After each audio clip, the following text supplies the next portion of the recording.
allons donc maintenant faire une critique et donner nos avis à la fois positifs et négatifs sur l'œuvre. Je serai bien évidemment ravi de lire vos impressions et votre rapport à l'œuvre dans les commentaires. Tout d'abord, Naruto mérite selon moi sa place parmi les animés de référence. Malgré une histoire restreinte car centrée sur le monde ninja, le manga a su plaire à un public extrêmement large, aux enfants comme aux adultes, aux garçons comme aux filles.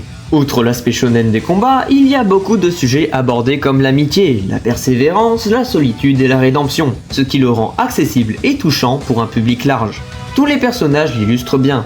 Entre Naruto qui était seul et rejeté de tous à cause de son démon renard, Gaara au passé tragique, Lee qui est une véritable machine à s'entraîner pour prouver sa valeur, ou encore Sasuke qui décide de faire passer sa vengeance avant ses propres amis et sa propre patrie, etc. etc.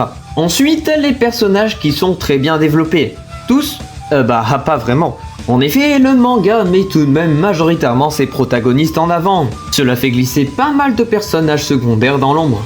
Même si certains dévoileront leur passé dans Shippuden, il reste des personnages très mis en retrait, et malheureusement beaucoup d'entre eux sont des filles. Déjà, Sakura, qui fait pourtant partie du trio de l'équipe 7 avec Naruto et Sasuke, est bien plus en retrait que ses deux camarades. À part son amitié avec Ino brisée par l'arrivée de Sasuke, son passé n'est absolument pas marquant, de même que ses combats.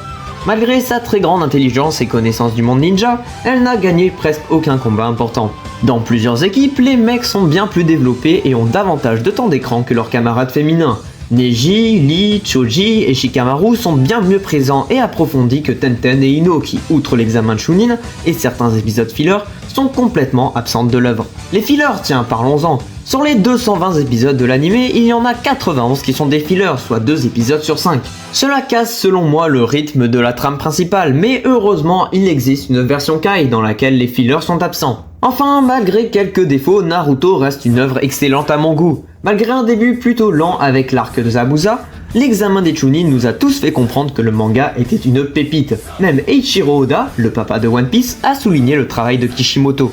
Le tout couplé dans la version animée avec de très beaux graphismes et une bande-son des plus incroyables. Les scènes de combat sont souvent dynamiques et bien chorégraphiées, mettant en avant les différentes techniques ninja et les stratégies des personnages. De plus, l'anime contient de nombreux moments comiques, souvent grâce à des personnages hauts en couleur comme Jiraiya ou encore Naruto lui-même. Et aujourd'hui, on retrouve des milliers de produits dérivés, des jeux, des cosplays, etc.